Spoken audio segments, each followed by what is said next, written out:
राजा बलि के नेत्र सजल हो गए, आंखों से अश्रुपात होने का कहा, गुरुदेव आप प्रातःकाल जब ब्राह्मण पूजन करवाते थे तो उसमें ब्राह्मणों में भगवान विष्णु का आवाहन करते थे, नमो ब्राह्मण देवाय गो ब्राह्मण हिताय च और जगत हिताय कृष्णाय गोविंदाय नमो नमः। विष्णु का आवाहन करके ब्राह्मण को विष्णु स्वरूप पूजन कराते थे। और आज तो साक्षात भगवान आए हैं, अब आज आवाहन करने की जरूरत नहीं, आप पूजन कराइए और संकल्प बोलिए हम इनको दान दे दें। शुक्राचार्य जी ने कहा, हम संकल्प नहीं बोलेंगे, हम संकल्प नहीं बोलेंगे महाराज। इतने में बामन भगवान ने सोचा है गुरु सारा काम बिगाड़ देगा भाई।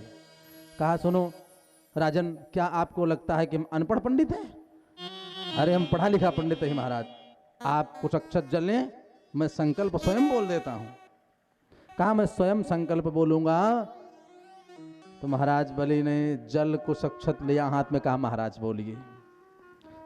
कुछ ले लिए, अक्षत ले लिए, कमंडल को मंगाया, कमंडल मंगाया, कहा लेके आओ यज्ञशाला से जल दो। और जैसे ही कमंडल आया, शुक्राचार्य जी ने सोचा अब तो चेला का हमारे सब चला जाएगा।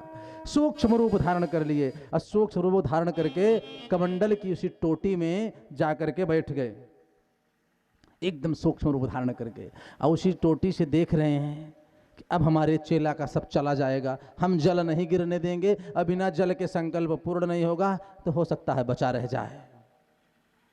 और वहीं से देख रहे हैं हमारे चेले का सब गया। और जब जल नहीं गिर रहा था, जलेन करभाजनम, बामन भगवान एक सीख कुश का जो है जड़ लेकर के उसी कमंडल के टोटी में प्रवेश कराए। और वहीं से देख रहे हमारे चेले का सब गया। तब तक वो जड़ आकर के एक आंख में शुक्राचार्य जी के लगी और आंख तुरंत गोविंदाय नमो नमः। बामन भगवान ने कहा कि सुनो गुरुदेव, आप दो आंख से दो मखी कर रहे थे, इसलिए अब एक ही आंख से देखोगे, सबको समान रूप से देखोगे। एक आंख गोविंदाय नमो नमः। जल हाथ में लिया, संकल्प बोला और संकल्प जो ही बोल करके विराम किया, पूर्ण किया, बामन भगवान के हाथ पे पकड़ाया। बामन भगवान ने कहा बस महाराज संकल्प हो गया। संकल्प हो गया? हाँ। तो आपको दान मिल गया? बामन भगवान ने कहा राजन दान तो मिल गया, लेकिन हम ये कहेंगे कि भाई बैनामा हो गया, अब तुरंत हमारा प्लाट अलग कर दो, खारिज दाखिल चाहिए 1 महीना बादे हुए, लेकिन हमारा प्लाट तुरंत अलग करो आप। तो राजा बलि ने कहा कि महाराज जहां चाहो आप 3 पग नाप लो, जहां चाहो आप 3 पग जमीन ले लो। तो बामन भगवान ने कहा ले लो। कहा नापूं? हाँ महाराज नापिए, बिल्कुल आप नाप लीजिए। नापू बोलते हुए अपना दाहिना पैर उठाया बामन भगवान ने। एक पैर दाहिना उठाया तो भूह भुवः स्वः जनः महातपः सत्यलोक में पहुंच गया पहला पैर। और देखते देखते जो बामन स्वरूप था इतना विशाल स्वरूप हो गया। अब राजा बलि ऐसे देख रहे हैं, सिर को नीचे कर, मस्तक ऊपर करके देख रहे हैं, इतना बड़ा स्वरूप, मुखमंडल दिखाई नहीं दे रहा है। वही पैर उठाए और जब सत्यलोक में पैर पहुंचा भगवान का, सुखदेव जी कहते हैं राजा परीक्षित मानो ब्रह्मा जी प्रतीक्षा कर रहे हों। धातु कमंडल जलुम तदुरुक्रमस्य पादावने पजल पवित्रतया नरेंद्र। जल्दी से कमंडल को उठाया, भगवान के दाहिने पैर को धो लिया। सुखदेव जी कहते हैं राजा परीक्षित वही जो जल से पाद प्रक्षालन किया वही गंगा जी के रूप में परिणित हो गया। एक पैर में सब लोक नापा, दूसरे पैर में अतल बितल सुतल तलातल रसातल महातल पाताल सब नाप लिया, कुछ नहीं बचा। अब 2 पैर में सब नाप लिया और फिर तुरंत सूक्ष्म स्वरूप बना करके कहा कि राजा बलि तृतीयम उपकल्पय, तीसरा पैर कहाँ नापूं आप बताओ? 2 पैर में तो सब। राजा बलि तो आश्चर्यचकित रह गए, मानो सब कुछ चला गया एक क्षण में। अभी तक करे थे जो, अब लगे भगवान डांटने। भगवान डांटने लगे, बताओ झुट्टे कह रहे थे जो आया अयाचक हो गया, 3 पग जमीन दिए दान पूरा नहीं कर पाए, यही है राजा बलि का द्वार। महाराज बलि रोने लगे, कहा गोविंद क्या बताऊं मैं, यही तो अहंकार हो गया, अपना कुछ नहीं है, अपना कुछ नहीं, मैं तो एक निमित्त मात्र था। भगवान ने कहा तुम झूठे हो, तुम झूठे हो, कुछ नहीं दे सकते, यही दान दिया है तुमने। जो आया अयाचक हो गया, कहां अयाचक हो गए बताओ? डांट रहे थे इतने में राजा बलि की पत्नी विंध्यावली वहां पहुंची। वहां पहुंच गई, कहा कि महाराज आप क्यों हमारे पति को डांट रहे हैं? धन्य है सनातन धर्म हमारा, और धन्य है ऐसी बहू, ऐसी पत्नी। कहा महाराज क्यों आप हमारे पति को डांट रहे हैं? कहा आपका पति झूठा है। क्यों? दान दिया था 3 पग जमीन, पूरा नहीं कर पाया। कहा महाराज ये बताओ, बिना पत्नी के कहीं दान पूरा होता है? कोई यज्ञ पूरा होता है? कहें नहीं। तो कहें जब बिना पत्नी के आपने दान करवा लिया तो कहां से पूरा हो? आपने बिना पत्नी के जब दान करवाया तो कहां से दान पूरा होगा? बामन भगवान सोचे इसने तो हमको फंसा दिया। हाँ बिल्कुल सही बात है। फिर कहे सुनो देवी, अब हमको क्या पता, बात को बदले। कहा हमको क्या पता, हम सोचे जैसे हम ब्रह्मचारी ब्राह्मण बटुक वैसे ये भी होंगे। कहा इसीलिए दान पूरा नहीं हुआ। तब महाराज बलि की पत्नी विंध्यावली ने कहा कि सुनो, आप 1 पग की बात कर रहे हैं, अभी मैं आपको 2 पग जमीन दे सकती हूं। वाह, 2 पग दे सकती हूं। अब राजा बलि कुछ देर इधर देखें और कुछ देर बामन भगवान की तरफ। कहा वाह, अब कुछ बचे नहीं है नापने के लिए, हमारी पत्नी कह रही है अभी मैं आपको 2 पग दे सकती हूं। महाराज ने कहा कि फिर, बामन भगवान ने कहा कि फिर दो। राजा बलि ने कहा देवी कहां से लाओगी? कहा मैं बता रही हूं सुनो। विंध्यावली ने कहा कि हे बामन भगवान, आप अपने पैर को उठाइए, आप अपने पैर को उठाइए। कहा ठीक है मैं उठा रहा हूं। कहा उठाओ। सुखदेव जी कहते हैं राजा परीक्षित, जब विंध्यावली ने कहा अपने पैर को उठाओ, करोमृतम तन्न भवेत प्रलंभनम, करोमृतम तन्न भवेत प्रदंभनम।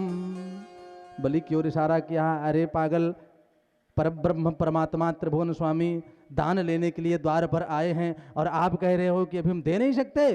अरे तीसरे पैर में अपने आप को नपवा लो। करोमृतम तन्न भवेत प्रलंभनम। कहा पदम तृतीयम कुरु शीर्षण में निजम।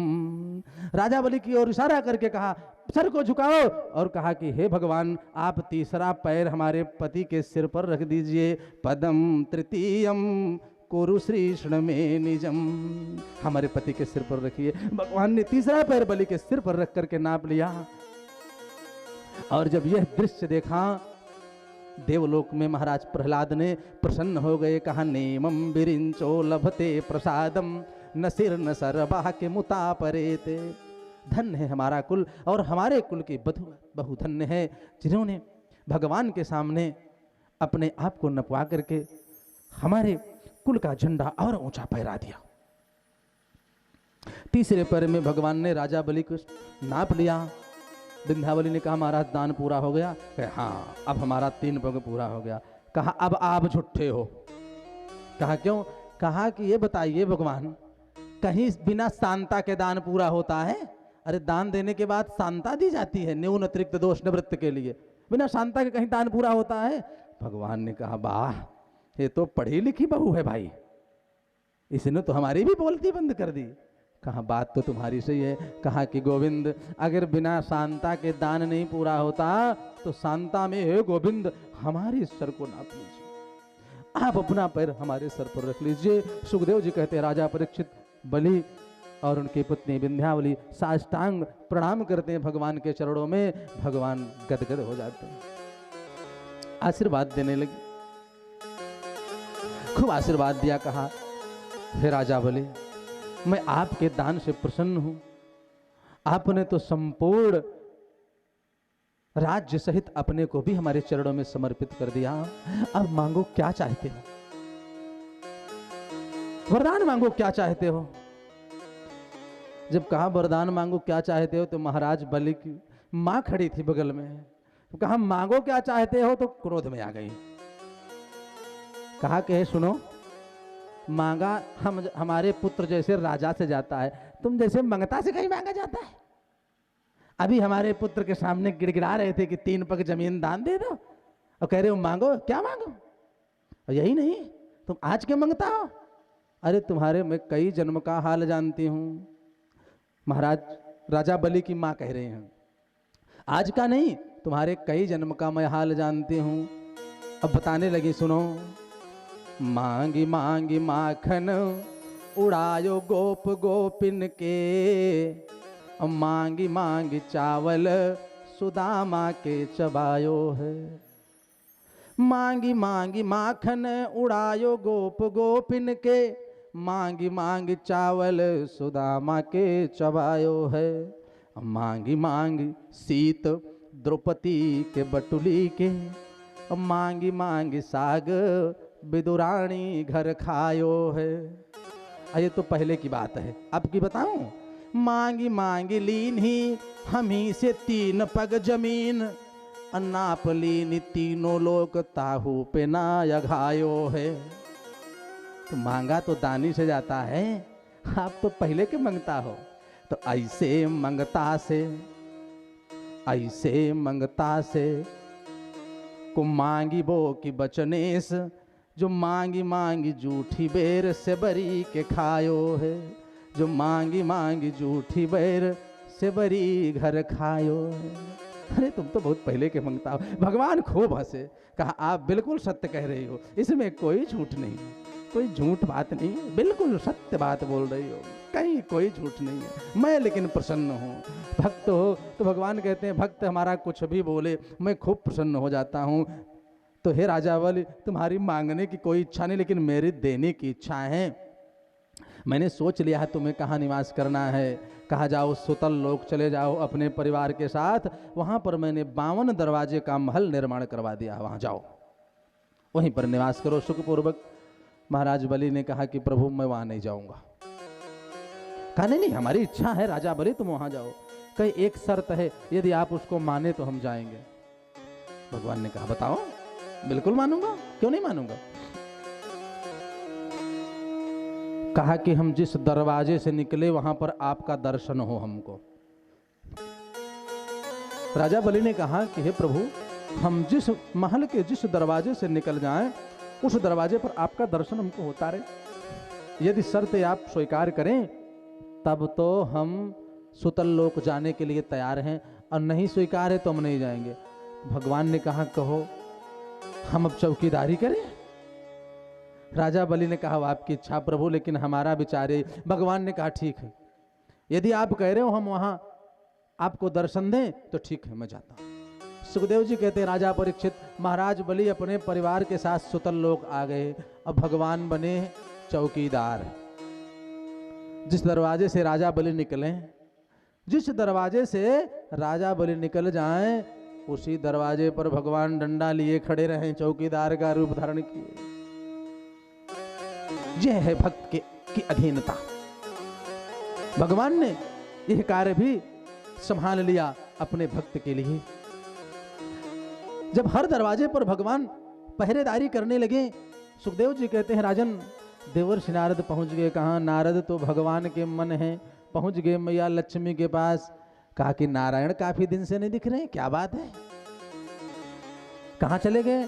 लक्ष्मी मैया ने कहा कि देवर्षि यही तो मैं पूछना चाहती हूँ आपसे, कहीं आपको नहीं पता है ना? अरे वो नौकरी पा गए, उनकी नौकरी लग गई।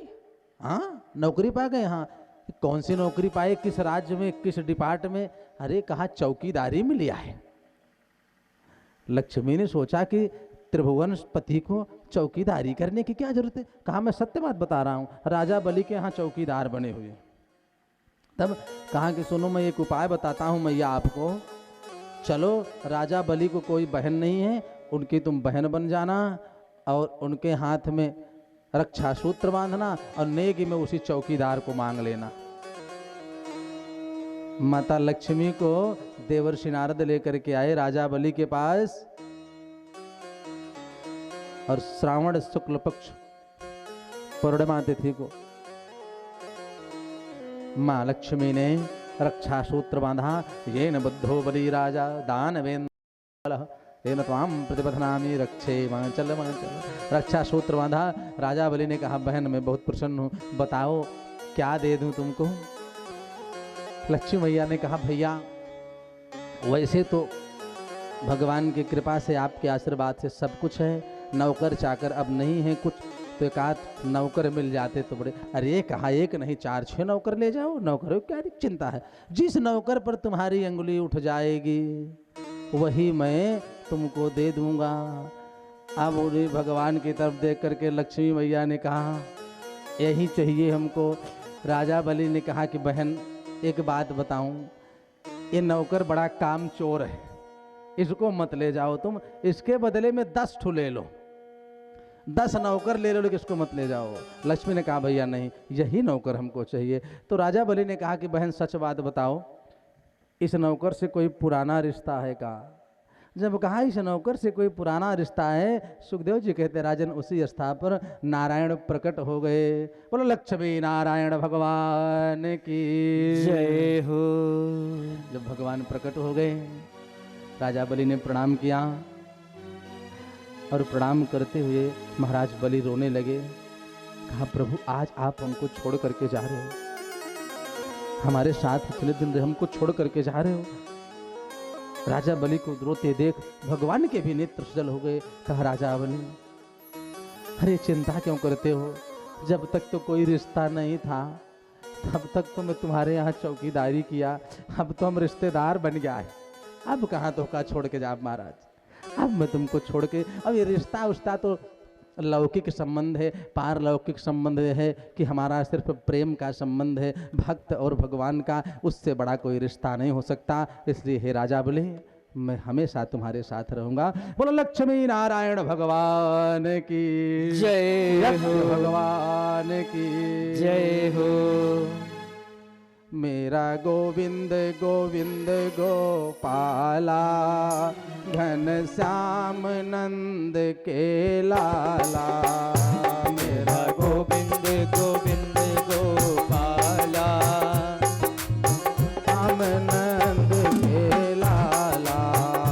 मेरा गोविंद गोविंद गोपाला, घन श्याम नंद के लाला।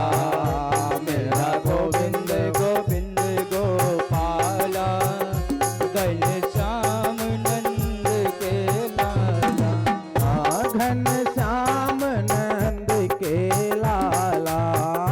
घन श्याम नंद के लाला। मेरा गोविंद गोविंद गोपाला, घन श्याम नंद के लाला। मेरा गोविंद गोविंद गोपाला, घन श्याम नंद के लाला। बोलो भक्तवत्सल भगवान की जय हो। अष्टम स्कंध को प्रणाम करते हुए नवम स्कंध में प्रवेश करेंगे, क्योंकि हरि अनंत हरि कथा अनंता, भगवान की कथा अनंत है। हम आप केवल प्रयास करते हैं कहने सुनने का। नवम स्कंध में सूर्यवंश के राजाओं का वर्णन है। नवम स्कंध में 1.5 अध्याय में भगवान राम की कथा की चर्चा है। तो भगवान राम की कथा सूक्ष्मतम चर्चा करते हुए आज 10वें स्कंध में प्रवेश करके कृष्ण जन्म तक पहुंचना है। तो अजह रघु नृपोत्तम, इसी सूर्यवंश में प्रभु श्री राम पधारे। महाराज आज रघुवंश में एक प्रतापी राजा हुए। आज के महाराज दशरथ के 4 पुत्र हुए, और 4 पुत्रों में सबसे बड़े पुत्र भगवान श्री राम पधारे। महाराज दशरथ इतने प्रतापी राजा थे। दशरथ का मतलब युद्ध पड़ती थी सेना की, तो उनकी तरफ से युद्ध करने के लिए दशरथ जी जाते थे, इतने प्रतापी राजा थे। और देवराज इंद्र महाराज दशरथ को बहुत मानते थे। एक समय की बात है, दशरथ जी देवराज इंद्र से मिलने गए, हाल समाचार हुआ, कुशल क्षेम पूछा। जब तक रहे महाराज दशरथ खूब सम्मान किया, और आते समय विदा करने आए। अब ध्यान दीजिए, विदा करके जैसे ही गए तो कुछ दूर महाराज दशरथ आए थे, तब तक मन में ख्याल आया, अरे जिस कार्य के लिए विचार करने आए थे देवराज इंद्र के पास, वो तो भूल ही गए, वापस लौटे। और वापस लौटे और जब वहां के दृश्य को देखा तो महाराज दशरथ जी को बड़ी ग्लानि हुई। क्या देखा? देवराज इंद्र अपने सिंहासन को धुला रहे थे, गंगा जल छिड़कवा रहे थे और कह रहे थे सेवकों से, कह रहे इस आसन पर उसको मैंने बैठा लिया जिसको कोई पुत्र ही नहीं है, जिसको कोई वंश ही नहीं है, अशुभ हो गया, इसको गंगा जल से पवित्र करो, मंत्र से अभिमंत्रित करो। और जब यह दृश्य देखा महाराज दशरथ ने बहुत पीड़ा हुई, बहुत पीड़ा हुई। वहां से सीधे देवलोक से चले महाराज दशरथ, घर नहीं गए, अयोध्या नहीं आए, सीधे कहाँ पहुंचे? कुलगुरु कुल पुरोहित महाराज वशिष्ठ के पास। मन में बड़ी वेदना लेकर के पहुंचे। एक बार भूपति मन माही, एक बार भूपति मन माही, भई गलानी मोरे सुत नाही, भई गलानी मोरे सुत नाही। इसी ग्लानि को, इसी पीड़ा को लेकर के महाराज दशरथ वशिष्ठ के पास गए और गुरु जी को सारा दुख बताया। गुरुदेव ने आश्वासन दिया, हे राजन आप चिंता मत करो, धैर्य को धारण करो। बस जब दुख आ जाए या कोई विपत्ति आ जाए तो उसमें और कोई दवा नहीं काम करती। फिर दुख की विपत्ति की केवल एक दवा है, क्या? धैर्य। यदि दूसरी दवा आप खाएंगे तो रिएक्शन कर देगी वो। धैर्य रखो बस। बहुत क्रोध आ जाए तो शांत हो जाओ, धैर्य रखो। दूसरी दवा आप करेंगे तुरंत रिएक्शन करेगी। तो वशिष्ठ जी ने समझाया दशरथ जी को, सुनो, धैर्य हूं धीर हुई है सुतचारी, धैर्य हूं धीर हुई है सुतचारी, त्रिभुवन विदित भगत भयहारी, त्रिभुवन विदित भयहारी। राजन आपको एक पुत्र की चिंता है, मैं आशीर्वाद देता हूं, धैर्य को 4 पुत्र हों, 4 पुत्र हों। सुखदेव जी कहते हैं राजा परीक्षित महाराज दशरथ को 3 रानियां कौशल्या, कैकेयी और सुमित्रा। वशिष्ठ जी ने कहा, सुनो, एक पुत्रेष्ट यज्ञ करो, यज्ञ करो, भगवान की कृपा होगी तो 4 पुत्र होंगे। तो दशरथ जी ने कहा कि महाराज फिर यज्ञ आप ही करिए। ध्यान दीजिएगा, वशिष्ठ जी ने कहा कि हे राजन, पुत्रेष्ठ यज्ञ के लिए सबसे श्रेष्ठ आचार्य हैं श्रृंगी ऋषि, आप उनको बुलवाइए, मैं भी रहूंगा। श्रृंगी ऋषि का आवाहन किया गया, महाराज श्रृंगी ऋषि आए, सुंदर पुत्रेष्ठ यज्ञ हुआ। यज्ञ का परिणाम ये हुआ कि यज्ञ से चरु खीर लेकर के अग्निदेवता स्वयं प्रकट हुए और प्रकट हुए, बड़ी प्रसन्नता हुई। प्रकट होकर के जो प्रसाद लेकर के निकले थे उसका 2 भाग किया गया, पूरे प्रसाद का 2 भाग किया गया। एक भाग कौशल्या मैया को दिया गया, कहा इसको आप ग्रहण कर लीजिए। तो जो आधा बचा था उसका पुनः 2 भाग किया गया, उसका पुनः 2 भाग किया गया। आधा माता कैकेयी को दिया गया, फिर जो आधा बचा था उसका फिर 2 भाग किया गया और एक कौशल्या को दिया गया, एक माँ कैकेयी को। कहा प्रसन्न मन से आशीर्वाद स्वरूप दोनों लोग इसे सुमित्रा मैया को अर्पण करो, तो दोनों भाग सुमित्रा को दिया गया। सुखदेव जी कहते हैं राजा परीक्षित, समय आया, सुंदर भगवान की कृपा हुई, गुरुदेव का आशीर्वाद रहा और महाराज दशरथ के यहाँ चैत्र शुक्ल पक्ष को 9वीं तिथि को परब्रह्म परमात्मा मध्याह्न काल के समय भगवान सूर्य के उपस्थिति में, मध्याह्न काल के समय परब्रह्म परमात्मा दशरथ जी के आंगन में कौशल्या मैया के गर्भ से 9वीं तिथि मधुमास पुनीता, 9वीं तिथि मधुमास पुनीता, शुक्ल पक्ष अभिजित हरि प्रीता, शुक्ल पक्ष अभिजित हरि प्रीता। मध्याह्न काल के समय भगवान दशरथ जी के आंगन में प्रकट हो गए। बोलो भक्त वत्सल भगवान की जय हो। राघवेंद्र सरकार की जय हो। मैया कैकेयी से भरत जी का प्रादुर्भाव, सुमित्रा मैया से लक्ष्मण जी और शत्रुघ्न जी का जन्म होता है। बड़ी प्रसन्नता का विषय है। कहाँ एक भी पुत्र नहीं, 4 पुत्र की प्राप्ति हो गई।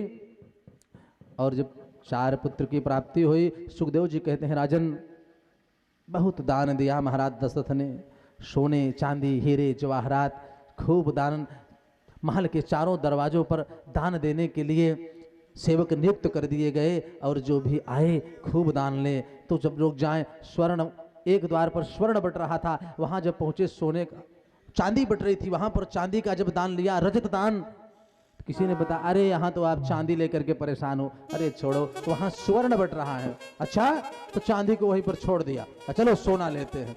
सोने वाले दरवाजे पर गए, वहां जब सोना ग्रहण किया तो किसी ने बताया अरे वहां पर तो हीरे का दान हो रहा है, सोना भी वहीं छोड़ दिया।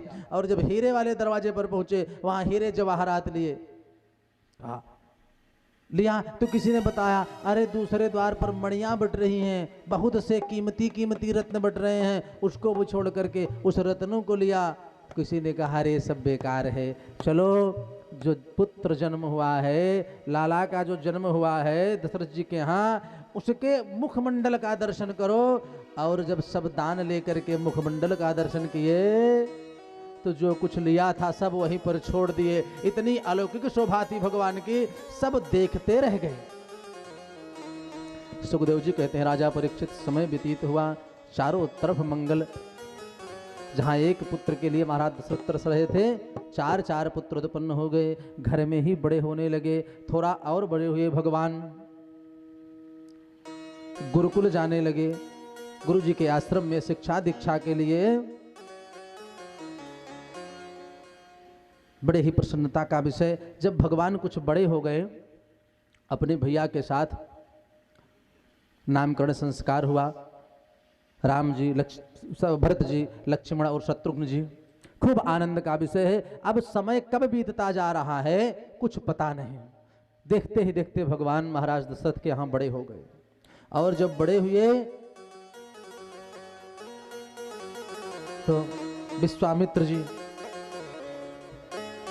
ने विचार किया कि भगवान यही लीला करते रहेंगे तो आगे तो बहुत कार्य है। बक्सर में आश्रम है, बिहार में विश्वामित्र जी का, वहां से चले कहाँ, अयोध्या, महाराज दशरथ जी के यहाँ आए। जब विश्वामित्र जी आए, प्रयोजन तो है कि भगवान को ले जाना है, ले करके जाएंगे। यहाँ दशरथ जी के पास आए। जब दशरथ जी ने सुना कि ऋषिकुल श्रेष्ठ विश्वामित्र जी आए हैं, आसन दिया, कुशल क्षेम पूछा, आने का जब प्रयोजन पूछा तो विश्वामित्र जी ने जब कहा कि महाराज हम इसलिए आए हैं, अनुज सहित दीजई 2 भ्राता। हे राजन, आप अपने दोनों पुत्रों को दीजिए, मैं उनको लेने आया हूं, राम जी को और लक्ष्मण जी को। निश्चर वध कर हूं सना था, मैं यज्ञ करता हूं और दैत्य हमको परेशान करते हैं, तो सुरक्षा के लिए, रक्षा के लिए इनको मैं लेने आया हूं। जब यह मांगा तब तो महाराज दशरथ एकदम सूख से गए। कहा अरे गुरुदेव, आपने ये क्या मांग लिया? वैसे तो चारों पुत्र हमको प्राण के समान प्रिय हैं, परंतु राम जी ये तो देते नहीं बनते, आपने गलत मांग लिया। विश्वामित्र जी से कहा महाराज दशरथ ने कि हे गुरुदेव, आपने गलत मांग लिया। अरे युद्ध करना है, अब सेना ले जाओ अवध की, और यही नहीं कोष पूरा ले जाओ, पूरा कोष उठा ले जाओ, जितना धन चाहिए हमको कहो तो मैं चलूं, लेकिन राम जी को मैं नहीं दे सकता हूं। वैसे तो चारों पुत्र हमको प्राण के समान प्रिय हैं। और इतना कह करके भगवान राम को पकड़ा है दशरथ जी ने, और ऐसे अपने आज सिंहासन पर बिठा करके कहा चारों पुत्र प्राण के समान प्रिय हैं, परंतु राम जी को तो देते नहीं बनता। और ना कर दिया एक ही शब्द में विश्वामित्र जी को। कहा सुनो महाराज, राघव को मैं न दूंगा, राघव को मैं न दूंगा, मुनिनाथ मरते मरते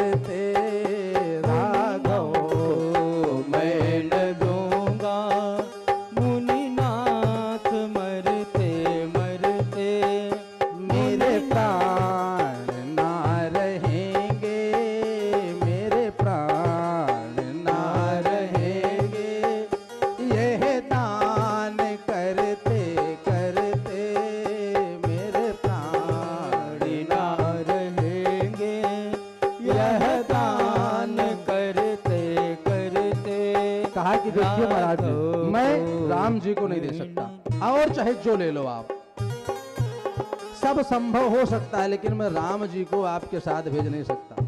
चल के बिना कदाचित मछली शरीर धारे, जल के बिना कदाचित मछली शरीर धारे, पर मैं न जी सकूंगा इनको बिना निहारे, पर मैं न जी सकूंगा इनको बिना निहारे।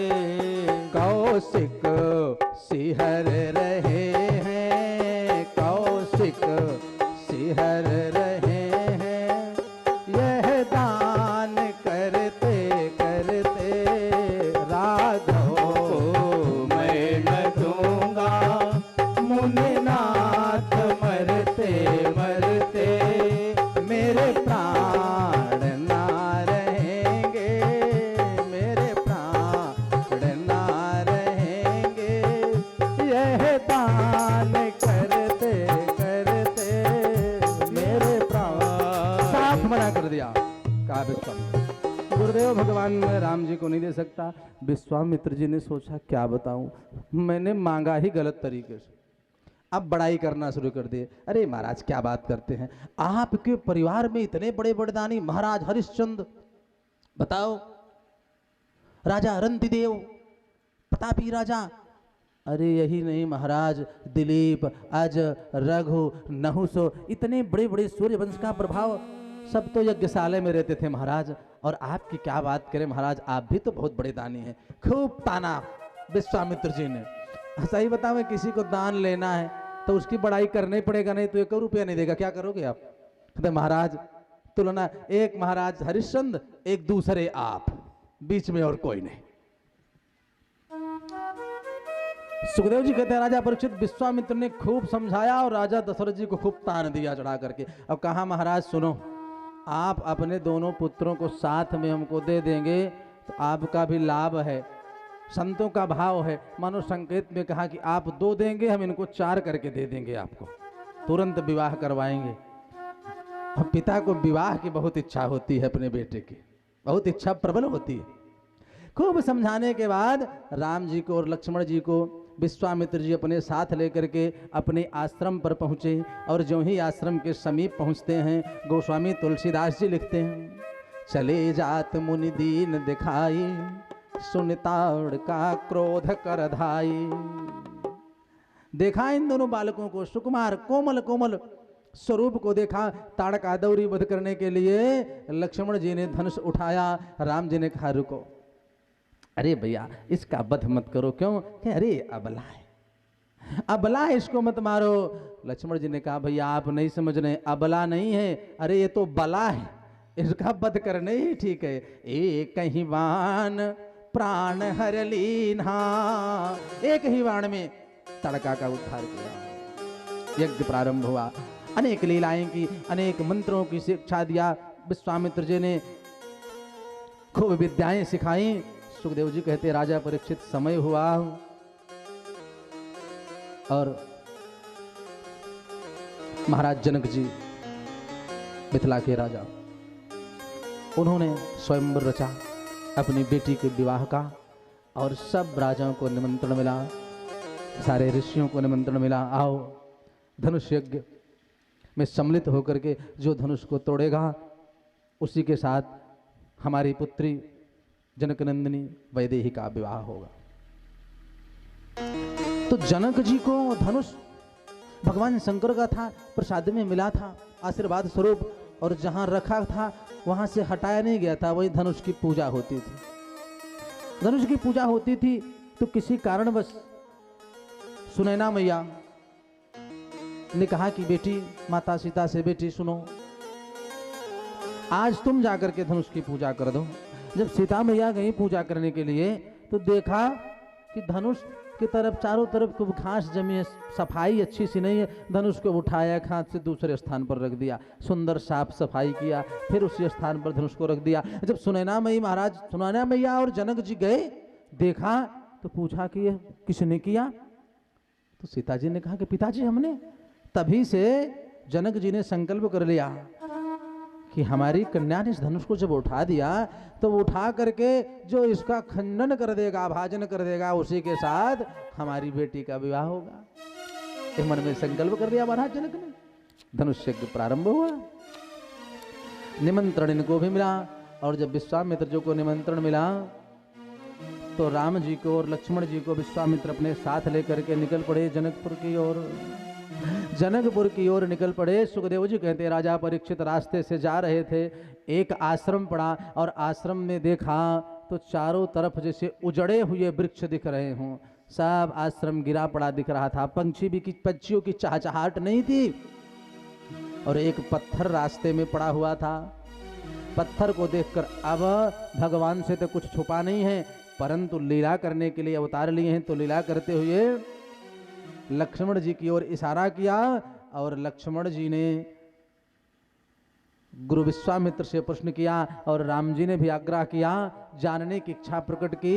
विश्वामित्र ने कहा कि राम, गौतम नारी श्राप बसो विपुल देह धरि धीर, चरण कमल रज चाहत कृपा करो रघुवीर। कहा आपके चरणों का स्पर्श चाहती है। भगवान राम ने अपने दाहिने पैर को उठाकर ज्यों ही पत्थर पर स्पर्श कराया, सुखदेव जी कहते हैं राजन चमत्कार हुआ। उस पत्थर से एक सुंदर नारी का प्रादुर्भाव हुआ और हाथ जोड़ करके अहिल्या प्रकट हुई। और प्रकट होते ही भगवान का ज्यों ही दर्शन हुआ, साष्टांग प्रणाम किया। और ध्यान दीजिएगा, जब भगवान का दर्शन होता है ना तो चर्चा नहीं होती, फिर वर्षा होती है। नेत्र एकदम स्थगित हो गए, केवल अश्रुधार प्रवाहित हो रही है। गोस्वामी तुलसीदास जी लिखते हैं, ज्यों ही चरण का स्पर्श हुआ, पर सतपद पावन शोक न सावन, प्रकट भई तप पुंज सहित, खत रघुनायक जन सुखदायक, सन्मुख होई करे जोरी रही, अति प्रेम यतीरा पुलक शरीरा, मुख नहीं आवत बचन कही, अति सय बड़ भागी चरण लागी, युगल नयन जल धार वही, अति सय बड़ भागी चरण लागी, युगल नयन जल धार वही, अति। फिर चर्चा नहीं हुई, अहिल्या कुछ बोल नहीं पा रही हैं, नेत्रों से अश्रु गिर रहे हैं और भगवान के स्वरूप को निहार रही हैं। कुछ देर यह दृश्य चलता रहा। सुखदेव जी कहते हैं राजन, जब कुछ देर बीता, कुछ समय बीता, भगवान की शोभा को देखती हुई, तब अहिल्या ने कहा कि जब हमारे पति गौतम ऋषि ने श्राप दिया था तो हमको लग रहा था कि बहुत गलत हुआ, परंतु आज यह पता चल गया, आपका दर्शन प्राप्त हुआ प्रभु, तो यह पता चल गया कि मुनि श्राप जो दीना अति बल कीना, परम अनुग्रह मैं माना, मुनि श्राप जो दीना अति भल कीना। भला नहीं किए, बहुत अच्छा किए जो हमारे पति गौतम ऋषि ने हमको श्राप दे दिया। अरे प्रभु, श्राप न दिए होते तो आपका दर्शन कहां से होता। भगवान को प्रणाम किया, अहिल्या ने आशीर्वाद लिया और पति के लोक को जाती हैं। भगवान आगे बढ़ते हैं, आगे आगे विश्वामित्र जी, पीछे लक्ष्मण जी, पीछे राम जी, उसके पीछे लक्ष्मण जी। पहुंचे कहां? जनकपुर। कथा को विस्तार नहीं देना, अभी आगे और चलना है। सुखदेव जी कहते राजन जनकपुर पहुंचे, एक दिन पहले ही पहुंच गए। और जब विश्वामित्र जी का पहुंचने का समाचार जनक जी को मिला, खूब स्वागत हुआ, प्रणाम किए। एक सुंदर कक्ष में ले जाकर के रोके, विश्राम कक्ष में रुके। विश्वामित्र जी सेवा करते हैं, राम जी लक्ष्मण जी। प्रातः काल हुआ, संध्या वंदन के पश्चात जनक जी की वाटिका में गुरुदेव की आज्ञा से भगवान राम जी और छोटे भ्राता लक्ष्मण जी पुष्प चुनने के लिए गए, पूजा के लिए। अब वाटिका में वहीं पर भगवती सीता का दर्शन भगवान राम जी को हुआ। वहीं पर एक दूसरे ने दोनों को देखा, और जब फुलवारी में प्रवेश करते हैं भगवान राम जी, तो देखते हैं कि जनक जी के पुष्प वाटिका की शोभा इतनी अलौकिक है, देख करके मन प्रसन्न हो गया। सुंदर मंदिर बना हुआ है, वाटिका लगी है, और गोस्वामी तुलसीदास जी के अनुसार इतनी सुंदर शोभा है कि हमेशा साल के 12 महीने बसंत ऋतु वहां से हटती ही नहीं, हमेशा बसंत ऋतु रहती है। और अनेक प्रकार के पुष्प लगे हुए हैं, और सारे पुष्प पुष्पित हैं, बहुत सुंदर शोभा दिख रही है। और वाटिका की शोभा कैसे है, गोस्वामी तुलसीदास जी ने वर्णन किया। फूली फुलवारी वर मालती निवारी, कस सोहे अस क्यारी अति शोभा अपार है। चंपा चमेली बनबेली गुलाब कुंद, केतकी सुगंध रंग रंग गुल हजार हैं। पुष्पन की डाल अली करते गुंजार, और पपीहा पुकार मन लेत बार बार है। बहत समीर धीर शीतल सुगंध मंद, जनक जी के बाग में बसंत की बहार है। हमेशा बसंत ऋतु रहती है।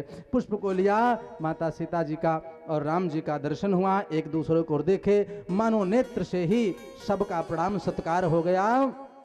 पुष्प लेकर के सखियों को दर्शन देते हुए, और जब से सखियों ने भगवान राम जी की शोभा और लक्ष्मण जी को देखा है, तब से सारी सखियां विचार कि सीता जी के लिए इनसे श्रेष्ठ वर दूसरा कोई नहीं हो सकता। पुष्प ले जाकर के गुरुदेव भगवान को दिए, गुरुदेव भगवान ने पूजन किया, और जब सभा जुटी धनुष यज्ञ के लिए, जितने राजाओं का आवाहन हुआ था, खूब सब लोग आए थे, सब बैठे हैं। प्रारंभ हुआ, जनक जी ने घोषणा की। अब मैं घोषणा करता हूं, धनुष उठा करके जो प्रत्यंचा चढ़ा देगा, अपनी बेटी का विवाह उसके साथ में कर दूंगा। गोस्वामी तुलसीदास जी कहते हैं कि सब राजा आए थे, तो भाई सब अपने को वीर मान के ही तो आए थे कि हम चल रहे धनुष तोड़ देंगे। तो उठे, घोषणा हो गई,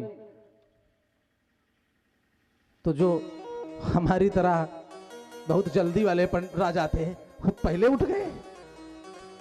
परिकर बांधे उठे यकुलाई। अच्छा, तो भाई सबके इष्ट देव मानो 10 लोगों के इष्ट देव भगवान गणेश जी हैं, 10 लोगों के इष्ट देव भगवान शंकर हैं। तो जिससे धनुष न टूटे, वो आवे तो अपने इष्ट देव से मनावे कि हे भगवान, हमसे नहीं टूटा, अब इनसे भी न टूटे। अब अगर इनसे धनुष टूट गया तो हमारी बड़ी हंसी होगी। अब इष्ट देव बेचारे क्या करें, एक की सुने एक की न सुने। सब लोग हताश उदास हो गए। जो उदास हो गए तो सबने विचार किया कि ऐसा करो, सुनो, एक लोगों से तो नहीं टूट रहा है, चलो सब लोग मिल के तोड़ देंगे। सब लोग मिल करके तोड़ देंगे। तो भूप सहस 10 एक ही 12, 10,000 राजा इकट्ठा हुए और मिल करके धनुष तोड़ने का विचार किए। भूप सहस 10 एक ही 12, लेकिन तुलसीदास जी लिखते हैं, लगे उठावन टरही नटारा। उठाने लगे लेकिन उठा नहीं। किसी ने पूछा कि भैया 10,000 लोग मिल के तोड़ोगे तो विवाह तो एक के साथ होगा। राजाओं ने कहा, भैया जब तोड़ लेंगे तो युद्ध करेंगे, युद्ध में जो जीतेगा उसी के साथ विवाह होगा। तो कहा कि धनुष टूटने के बाद भी जब लड़ना ही है तो पहले लड़ो। धनुष उठाने, जब नहीं टूटा धनुष, तो जनक जी को लगा कि अब हमारा संकल्प अधूरा रह जाएगा। जब अधूरा रह जाएगा तो खड़े हुए कहा, असको नहीं। अरे अब हमें विश्वास हो गया कि धरती पर कोई वीर नहीं है। अब धरती पर कोई वीर नहीं रह गया। क्या ये पृथ्वी वीरों से खाली हो गई? और जो ही यह शब्द सुना, लक्ष्मण जी से नहीं रहा गया। खड़े होकर के बोल पड़े, कहेऊ जनक जस अनुचित वाणी। आप हे महाराज जनक, सभा में यदि कोई एक भी रघुवंशी बैठा हो तो यह अनुचित वाणी जो आपने बोल दी है, ये हृदय में तीर जैसे चुभती है। धनुष की क्या बात है महाराज, आप गुरुदेव की आज्ञा हो जाए तो पूरा ब्रह्मांड उठा करके मैं पलट दूं। अब यह बात सुन करके जनक जी तो एकदम स्तब्ध रह गए। विश्वामित्र ने इशारा किया, लक्ष्मण जी बैठ जाओ, बैठ जाओ, अभी समय नहीं है, अभी समय नहीं आया। क्यों? बिना समय के कुछ हो नहीं सकता, अभी समय नहीं आया है।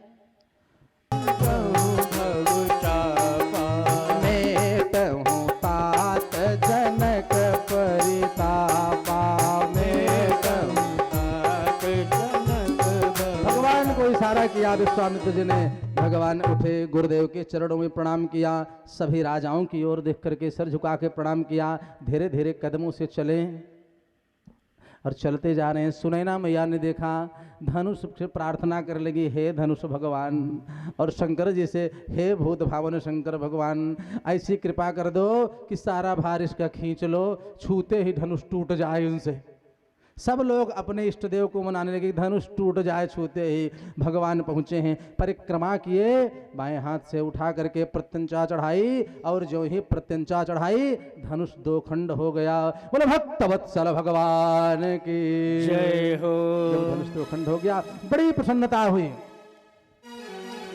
सारी सभा प्रसन्न हो गई।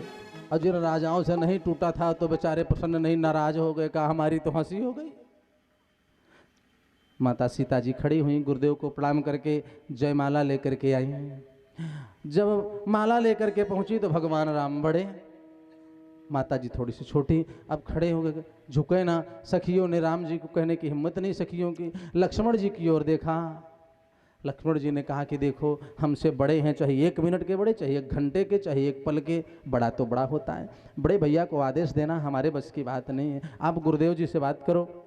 सखियाँ गुरु जी के पास गए। विश्वामित्र ने कहा देखो भैया हम संत हैं, ये लौकिक कार्य है, विवाह था आपने करा दिए, अब अपना अपना सब देखो। फिर सखियाँ लौट करके आई लक्ष्मण जी के पास, कहा भैया आप कोई उपाय करो। हाँ, इनका विवाह आप करवा देंगे तो आपका भी हम लोग प्रयास करेंगे, चिंता मत करो।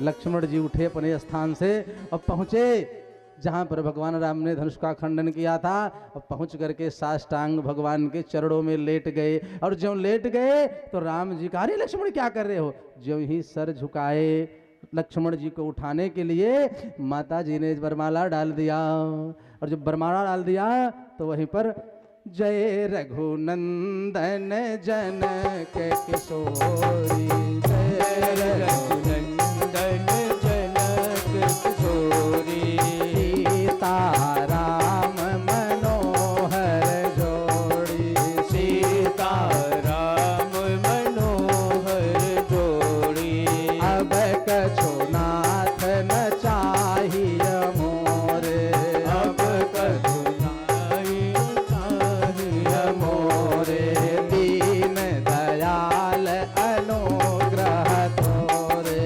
दीन दयाल अनुग्रह तोरे। जब यहाँ पर वरमाला भगवान के गले में पड़ी, जय जयकार होने लगी, चारों तरफ सब प्रसन्न हो गए, जनक जी भी प्रसन्न हो गए। गुरु विश्वामित्र बुलाए गए, जनक जी ने पूछा परिचय, सब कुछ बताया।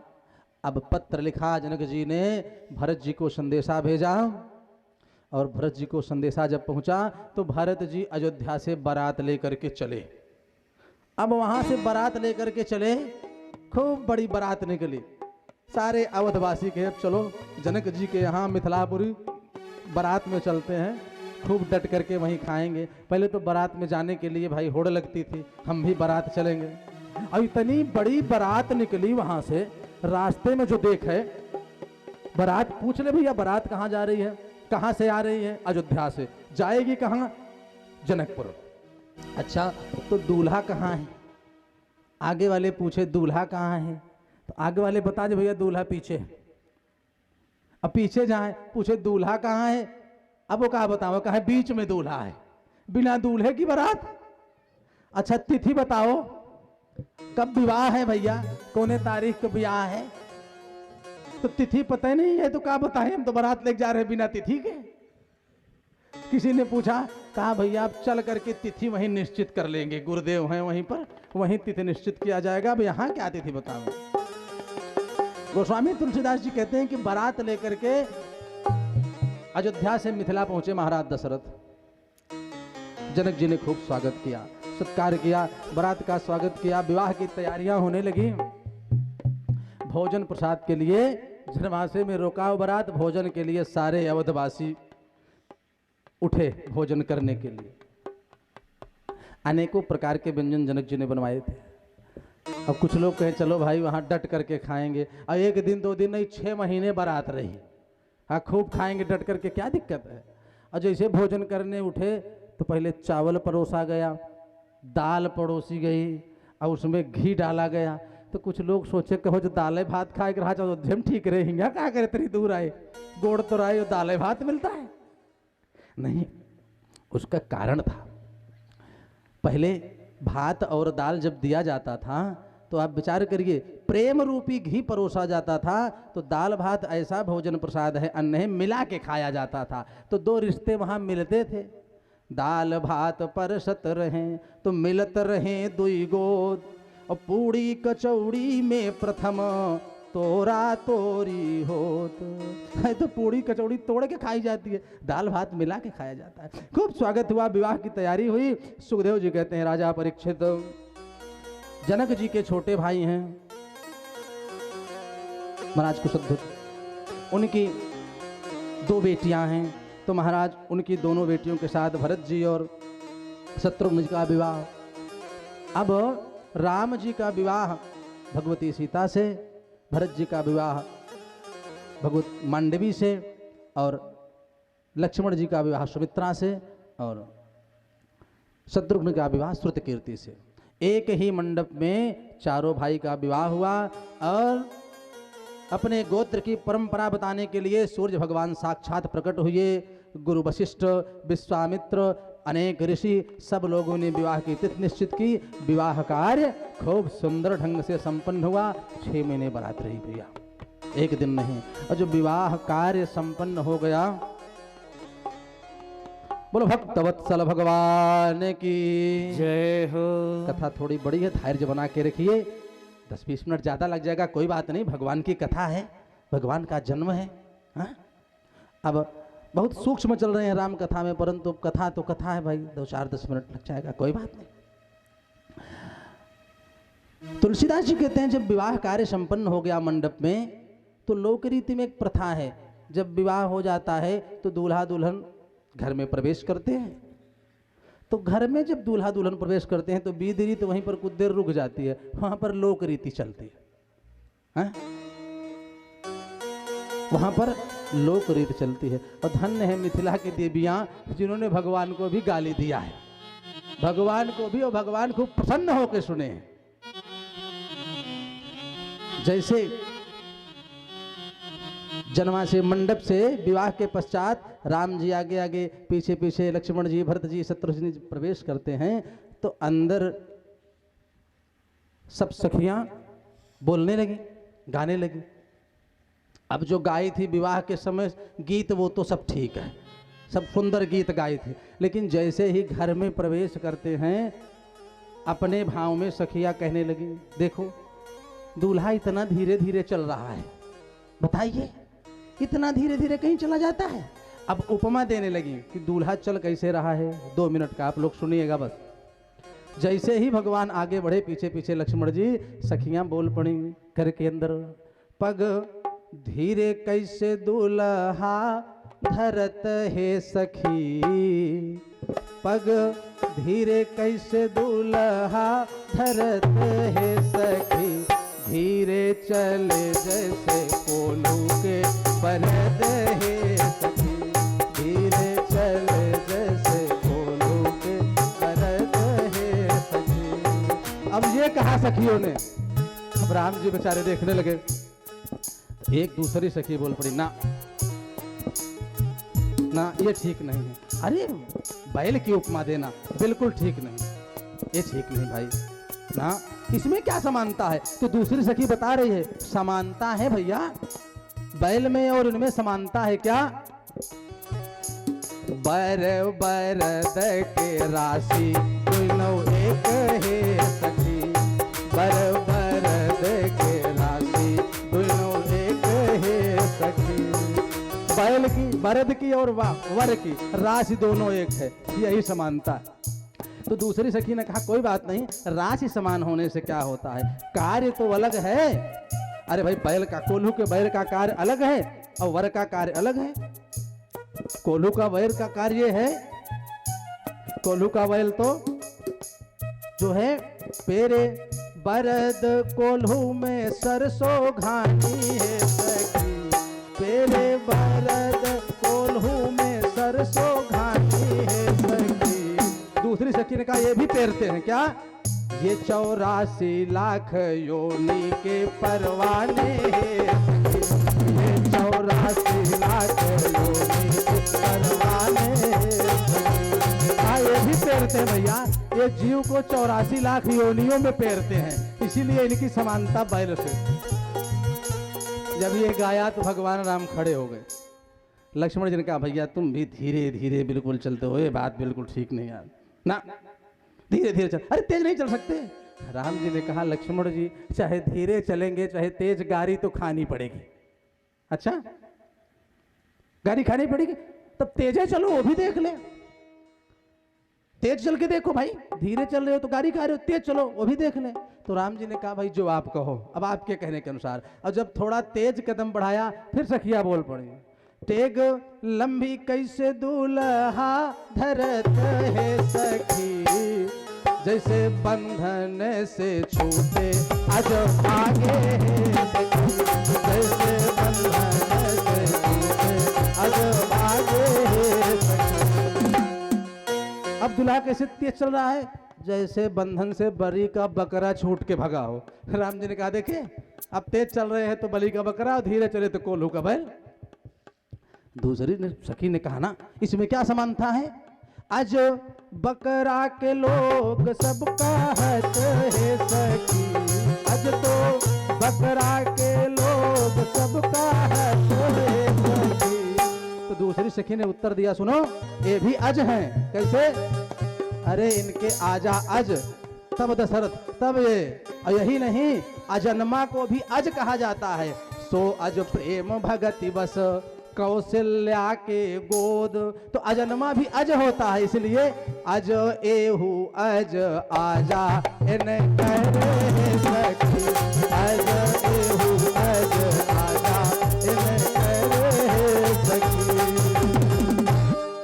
राम जी ने कहा देखिए धीरे चलो तो कोल्हू का बैल, तेज चलो तो बलि का बकरा, अब बताओ हम क्या करें? लक्ष्मण जी ने कहा भैया बात तो ठीक कह रहे हो, ऐसा करो अब अंगने में पहुंच गए, चलते चलते कहा यही खड़े हो जाओ। जब खड़े हो जाओगे तब कौन गाली देगा?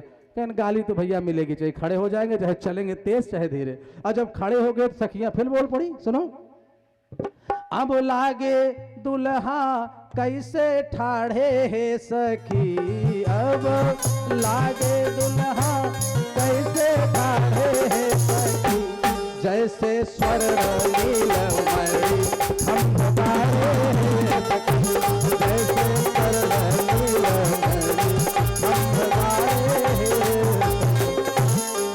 खड़े होने पर कैसे लग रहे हैं भैया? जैसे स्वर्ण नीलमणि के खंभे गड़े हों। भगवान राम ने लक्ष्मण की ओर देखा, अब लक्ष्मण जी बेचारे सर झुका लिए। सखियों ने पूछा कैसे इनकी उपमा स्वर्ण नीलमणि के खंभे से दे रही हैं आप लोग? एक सखी ने कहा कि भैया सुनो ये जो खंभे हैं खंभ जड़ किंतु दुल्हा तो चैतन्य है सखी। अरे खंभा तो जड़ है और ये तो चैतन्य है। सखियों ने कहा सुनो जड़ चैतन्य में रामो नहीं अन्य है सखी, जड़ चैतन्य में रामो नहीं अन्य है सखी। जड़ और चेतन में भगवान राम अलग अलग नहीं है, सब जगह सर्वत्र विराजमान है। बोलो भक्तवत्सल भगवान की जय हो। विवाह के पश्चात महाराज दशरथ सारे बरातियों के साथ प्रभु के साथ अयोध्या आए, सुंदर सुखपूर्वक निवास करने लगे। सुखदेव जी कहते राजा परीक्षित समय बीतता गया और निश्चय किया महाराज दशरथ ने कि अब